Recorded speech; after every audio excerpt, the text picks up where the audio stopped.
maakt de vrouwenbeweging woedend. Net als trouwens iedere fatsoenlijke Nederlander. Heel Nederland leek uit het lood geslagen door de seks en het geweld in de film Spetters in 1980. Regisseur Paul Verhoeven, hoofdrolspeelster Renée Soutendijk en anderen kijken terug in andere tijden.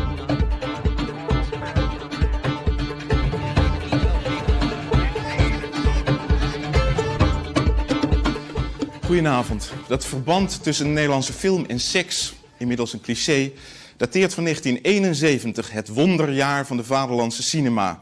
Fons Rademakers maakte Mira, Wim Verstappen Blue Movie en Paul Verhoeven zijn bioscoopdebuut Wat zie ik. Allemaal erotisch geladen films en allemaal kassuccessen. Voor Verhoeven was de koers daarmee gezet. Turks Fruit, 1973, werd nog veel openhartiger. Keetje Tippel, 1975... viel ook niet preuts uit en Soldaat van Oranje, 1977, was toch echt maar half een oorlogsdrama. 3 keer seks en 3 van de best bekeken Nederlandse speelfilms ooit. Gesterkt door dat succes besloot Verhoeven zich op een verdergaande uitdaging te storten. Hij verruilde zijn vaste producent Rob Houwer voor Joop van den Ende, die nog nauwelijks filmervaring had, en viel ook niet meer terug op een bestaand beroemd verhaal. Met vaste scenario-schrijver Gerard Soeteman ging hij op zoek naar iets wat rauwer was en echter hedendaagser, spelend in een wereld die nooit eerder was verfilmd. Dat van doodgewone Nederlandse jongeren van nu. Het zou moeten gaan over 3 jongens die de bink uithangen bij de motocross. Ze sloven zich daaruit voor het blondje van de frietkraam, dat de benen spreidt voor iedereen die haar vooruit helpt in de wereld, maar dan grijpt het leven in. De eerste rijdt zich in een rolstoel en pleegt zelfmoord. De tweede wordt verkracht door een groep mannen en ontdekt dat hij homo is. Blijft over nummer 3. In de ogen van het blondje net de loser van het stel, maar ze doet het maar met wat ze krijgen kan en spreidt de benen aan het slot dus maar voor hem. Afijn, zoiets moest het dus worden. Een film als het leven zelf. Er was een meisje die op mij verliefd was. En Paul, wie van de 50? Die zei tegen mij, ik vind je zo'n spetter. En dat is de titel geworden. Dat was uw eigen vrouw? Nee, dat was niet mijn vrouw, maar die vond het wel een goede titel, ja.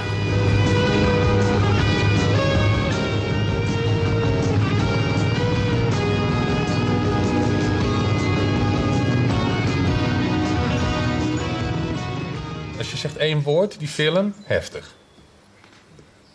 Het is een heftige film.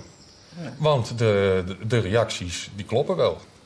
Er zijn hele heftige reacties opgekomen. En dat beschouw ik nog steeds als een compliment.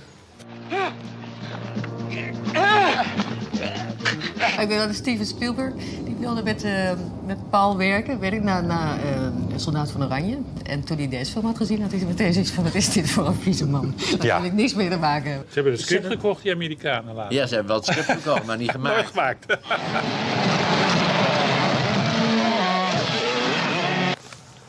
Hoe durf je? Misschien dat ik dat toen ook wel opgeschreven heb, want ik was gek op aantekeningen maken in scripts. Van, hoe durf je? Je vond me toch leuk?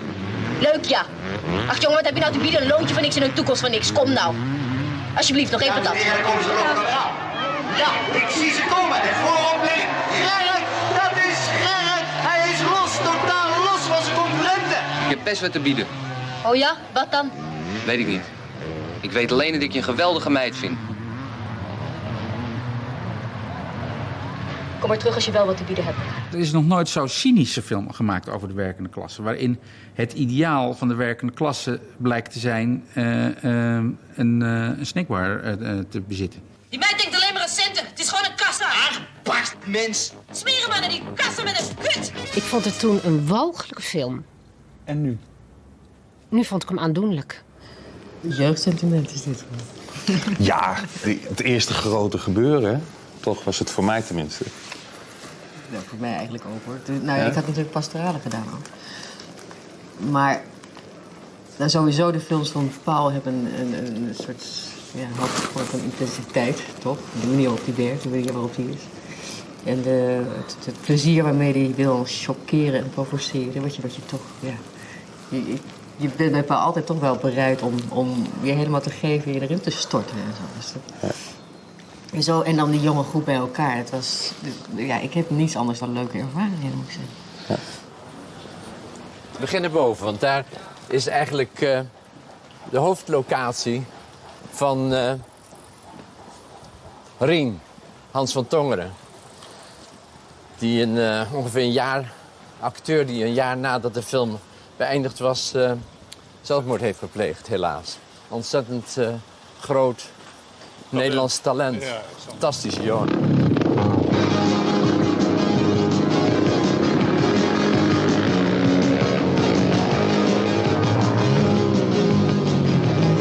Waar gaat Spetters over, meneer Soeterman? Ja, dat weet ik ook niet. Dan moet je inderdaad echt aan een scenario schrijven, want daar ben ik nog nooit achter gekomen eigenlijk. Nietwaar? Het is een sprookje. Het zijn 3 prinsen, de oude constructie van 3 prinsen, of 3 edelen die op zoek gaan naar de prinses. En toen dacht ik, ja, maar het speelt in deze tijd. Dus de prinses, wat kun je nou verzinnen wat absolute tegenstelling tot een prinses is? Dat is een meisje dat in een frietkraam staat. En 3 prinsen zijn gewoon 3 jongens die werken. Sprookje. Voor het sprookje, dat komt ook over de hart voor. De opvatting dat de film een modern sprookje zou zijn, vind ik wel geestig. Is natuurlijk ook weer een heel sarcastische definitie. Omdat een sprookje ook altijd goed afloopt en het kwaad gestraft wordt. En dit juist een film is waarin het kwaad op zijn minst een flink aantal overwinningen behaalt.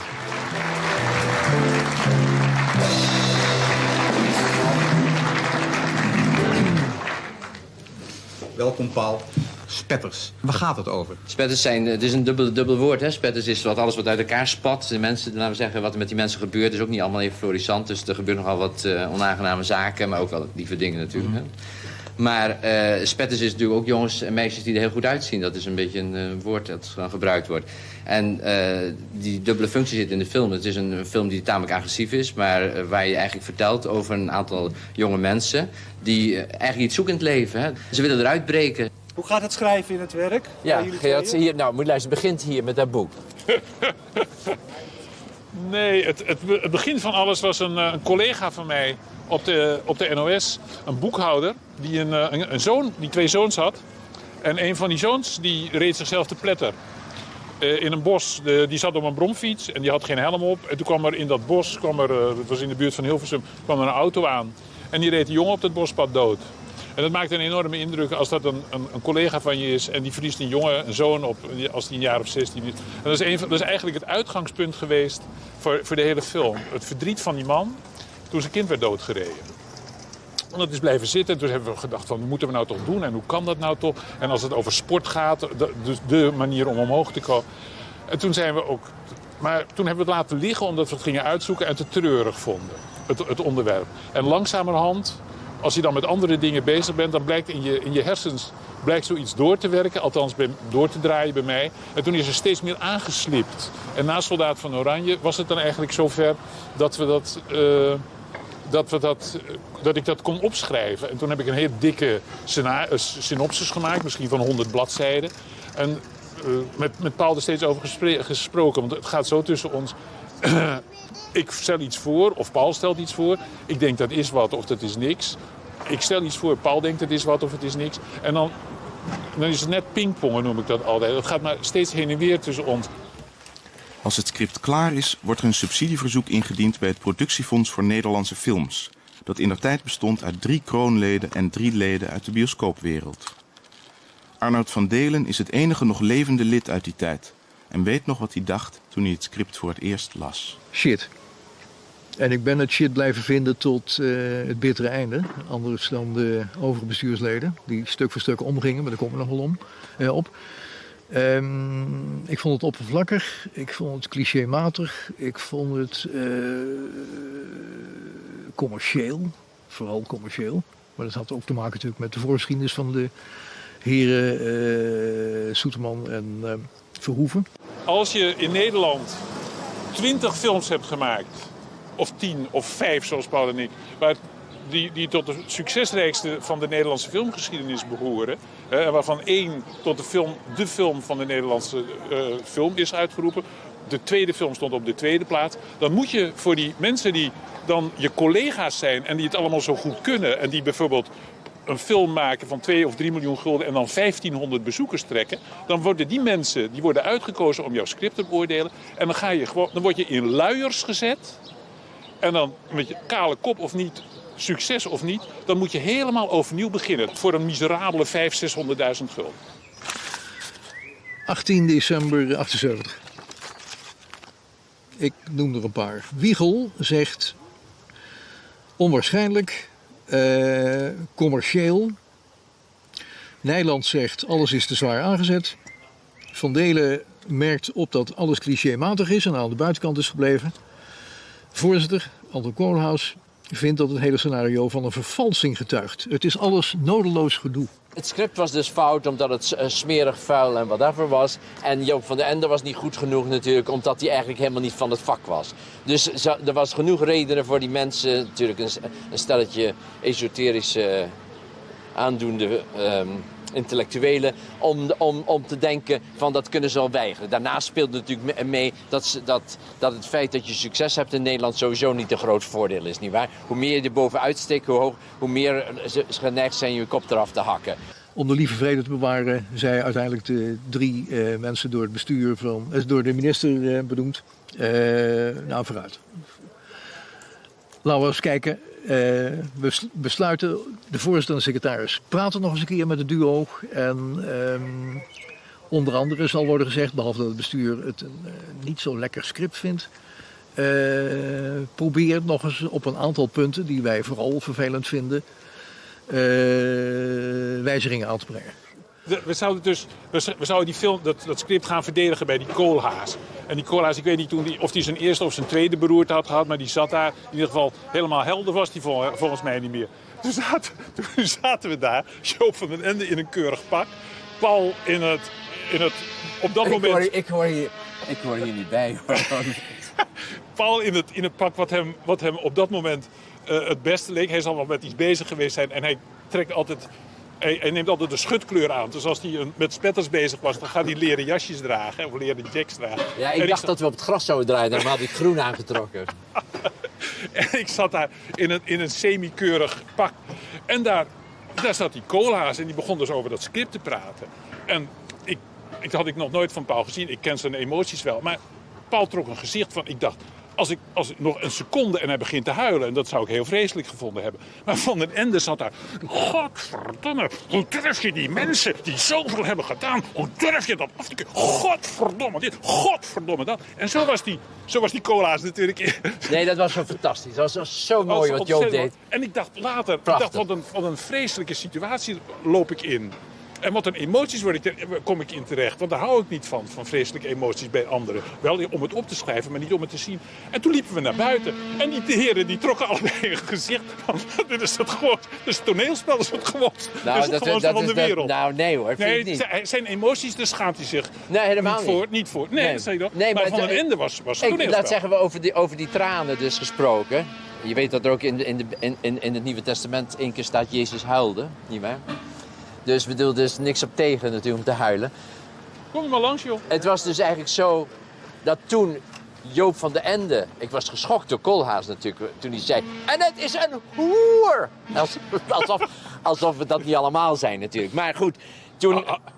Ja, natuurlijk. Maar...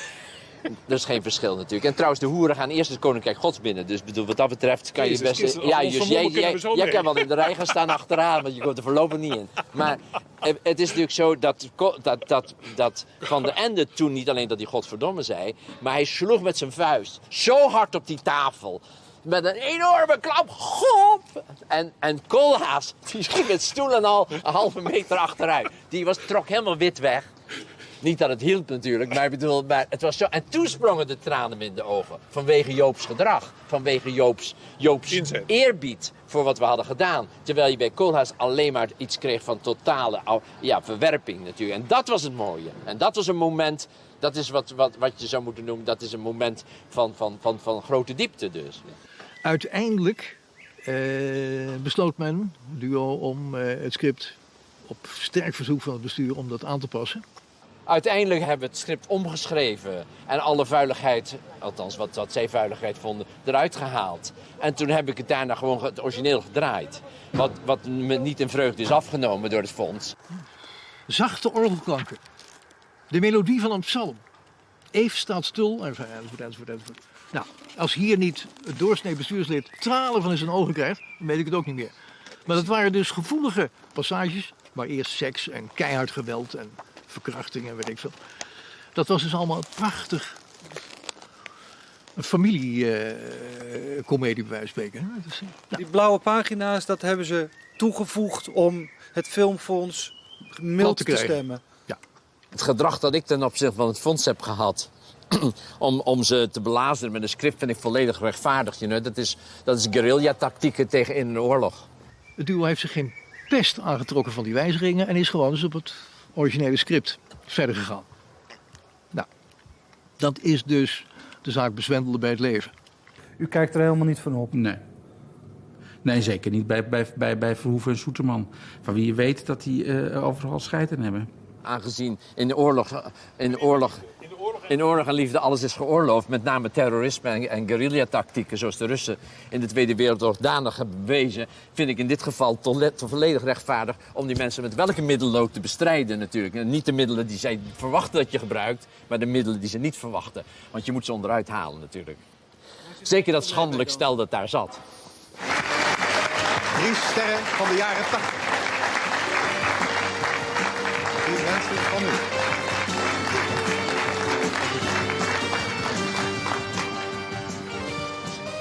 Paul, wil jij ze voorstellen aan onze kijkers? Ja, ik ga het rijtje maar af. Dit is Toon Achterberg. Die speelt in de film de rol van Eve. Eve is een jongen die het heel moeilijk met vrouwen heeft... en daar de consequenties in zijn leven uiteindelijk uittrekt.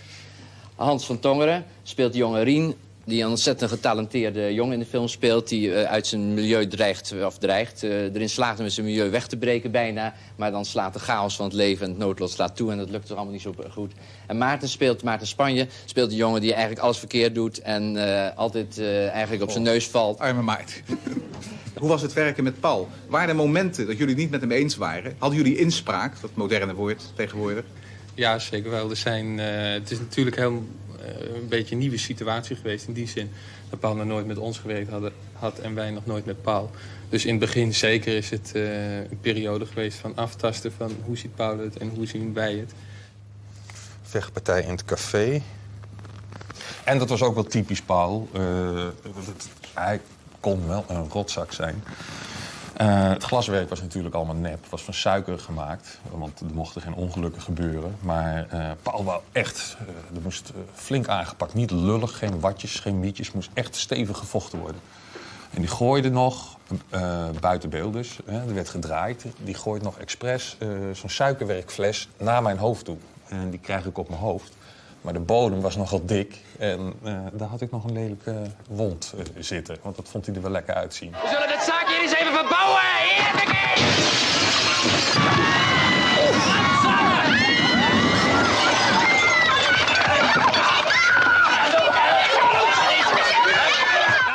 Een hele hoop mensen hadden pijn hierna, na deze scène. Veel pleisters, veel blauwe plekken, schrammen. En Verhoeven liep glunderend rond. Die vond het fantastisch. Die houdt wel van een beetje knokken. Ik weet dat, die zin zal ik nooit vergeten. Ik moest zeggen, in een bedscène, het geslacht van Hans vasthouden. Het leven is als een kroket. Als je weet wat erin zit, dan lust je het niet meer. Als ik dan nu een script zou tegenkomen, ik zou het ook nooit meer uit mijn bek kunnen krijgen. Maar ja, dat doe je dan. Ik tegen jou uit de auto hangend. Ik kom nog wel eens een patatje bij je eten. Nou ja, weet je wel, dat soort dingen. Ja, was het ook wel zo dat ze kroketten maakten van hondenvoer? Dus die associatie zat er ook in. Maar er zaten hele platte kort door de bocht scènes door tussen, absoluut. En andere weer heel erg prachtig. De Amsterdamse binnenstad stond gisteravond weer eens op zijn kop... omdat in het Tuschinski Theater de première plaatsvond... van de nieuwe Nederlandse speelfilm Spetters. Televisieregisseur Willy van Hemert arriveerde per taxi. Deze 2 galagangers lieten zich op een motor voorrijden... en de meeste platen- en televisiesterren gaven de voorkeur aan min of meer glanzende limousines. Hier is Earth & Fire-zangeres Johnny Kaagman, Ben Kramer en Anita Meijer... kajakcomponist Ton Scherpenzeel die de muziek voor Spetters schreef... Pleunie Touw en Hugo Metzers die een klein rolletje speelt... en Corrie van Gorp, voor deze gelegenheid uitgedost als Nina Hagen. Regisseur Paul Verhoeven, die plannen voor het filmmecca Hollywood heeft... en de hoofdrolspelers van Spetters... eerst Toon Achterberg, Maarten Spanjer, René Soutenberg en Hans van Tongeren... Op weg naar hun vuurdorp op het witte doek, want het is voor hen de eerste keer dat ze in een grote film meespelen. Ik twijfel of het toeval is. De première was precies tijdens het filmfestival Rotterdam. Dus de hele Nederlandse filmpers zat in Rotterdam naar hoogwaardige artistieke producties te kijken, terwijl elders de première van Spetters plaatsvond. En ik heb dus ook er toen niet over geschreven. De film werd door het premièrepubliek enthousiast ontvangen. En dat moet met name voor producent Joop van den Ende een opluchting zijn geweest. Want het is zijn eerste grote filmproductie. Hoe vond u de film? Ausgezeichnet. Haben Sie es verstanden, Nina Hagen? Alles habe ich verstanden. Es ist ausgezeichnet, deze film. Prima, te veel mannelijk bloot. Vond een klapper. Een spetter en een klapper. Ik was er niet zo weg van. Ik vond het niet leuk. Nee. Waarom vond u hem niet leuk? Een beetje hard, ik hou niet van die toestanden. Hoe vond u de film? Oh, zo. Waarom? Ik vond de spelers wel goed, maar het verhaal minder. Ja, ik vind de seks te veel en te ontluisterend. Het heeft niks meer met liefde te maken.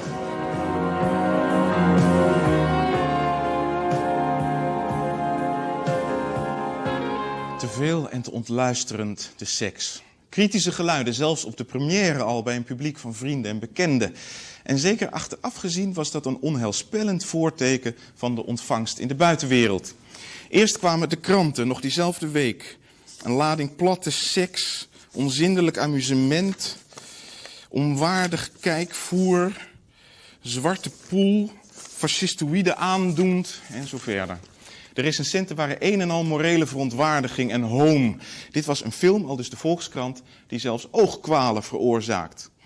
Vervolgens kwam er een actiecomité, NASA, Nederlandse Anti-Spettersactie. Een verbond van homo's, vrouwen en linkse activisten. En tenslotte mocht dat actiecomité via de spreekbuis van de tijdgeest van die dagen, Sonja's Goed Nieuws Show, nog eens in discussie met de grote boosdoener van dit alles, Paul Verhoeven, die zich onderwijl verwilderd afvroeg waar zijn film dit aan te danken had.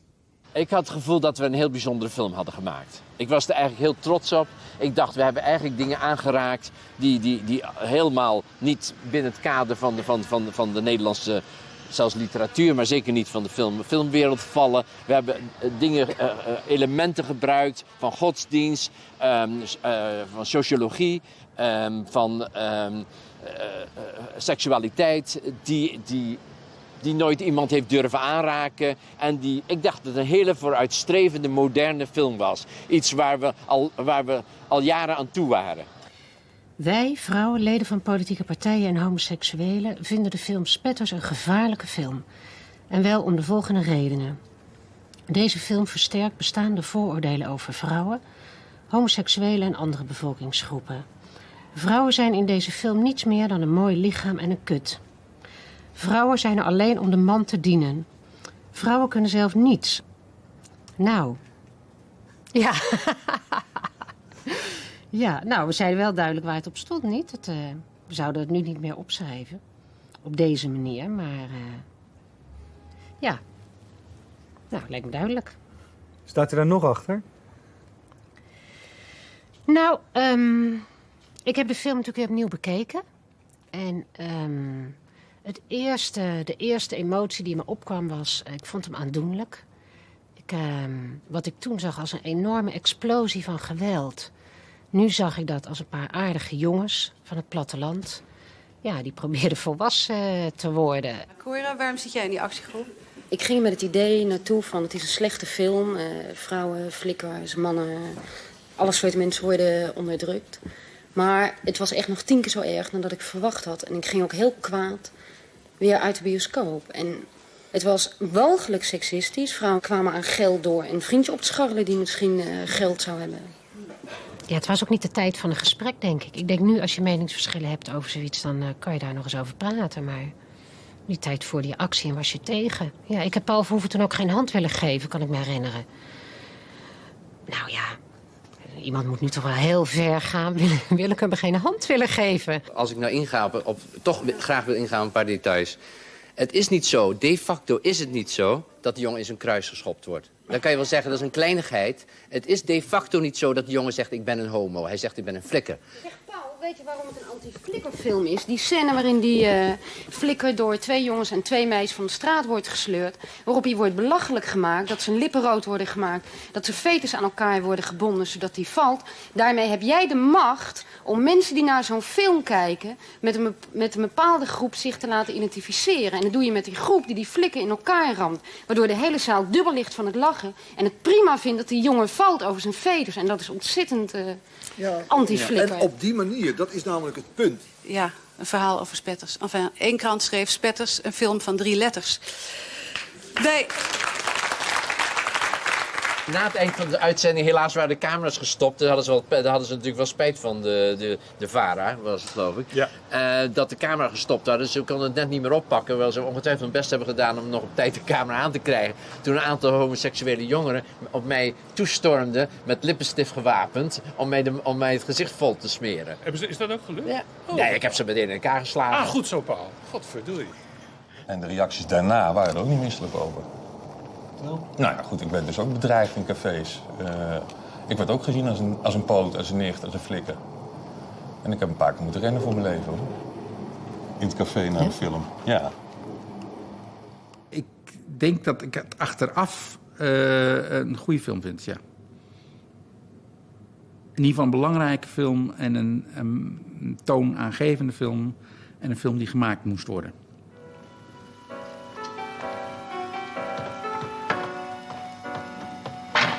Valt best wat van te maken. Ja, een beetje aanpassen. Hé, dan breken we dat uit, maken we een snackbar van. Kunnen we ook patat verkopen. En dan wordt dit het cafégedeel. En dan zetten we daar een hele serie flipperkasten. Nou, en dat is een prima ruimte om te dansen dit weekend.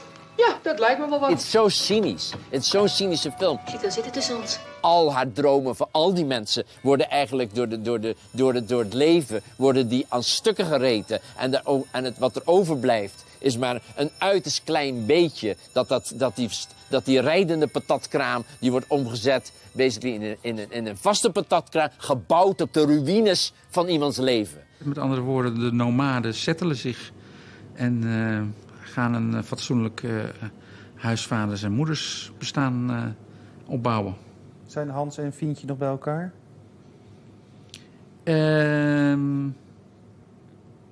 Ik denk het wel. Ik denk dat er heel veel fout is gegaan tussen die twee, maar dat ze nog steeds bij elkaar zijn. En ze stemmen natuurlijk LPF. Spetters als voorbode van het fortuinisme. En zo kijk je ineens toch naar iets raadselachtigs, wat in 1980 nog als penetrante rotzooi gold, wordt 20 jaar nadien ineens een toonaangevend, zelfs profetisch stukje cinema. De afschuw is veranderd in herkenning. En dat laat op een prachtige manier zien hoe de tijdgeest in de tussenliggende jaren als het ware is gekanteld. Rond 1980 was de openbare mening over seksualiteit nog sterk getekend door de seksuele revolutie van de jaren 60. Seks was mooi, liefdevol, vrije seks zou het begin zijn van een vrije mens. Dus wat was provocerender dan vrije seks te laten zien bij een meisje dat daar helemaal niet vrij van werd en ook helemaal niet aan liefde dacht, maar aan manipuleren, aan hogerop komen. Maar een paar jaar later kwam de zakelijke no-nonsense van de jaren 80 op en klonk hogerop komen ineens niet meer zo monsterlijk. Manipuleren, ach, wie deed dat niet? Als je een beetje eerlijk was, het leven was een markt. Als je de kans kreeg, verkocht je jezelf duur en kocht goedkoop, zelfs in de liefde. En sinds die ontnuchtering is Spetters van een schok gewoon een film geworden. Zelfs voor onder de 16. Dit was Andere Tijden. Terug naar de onze.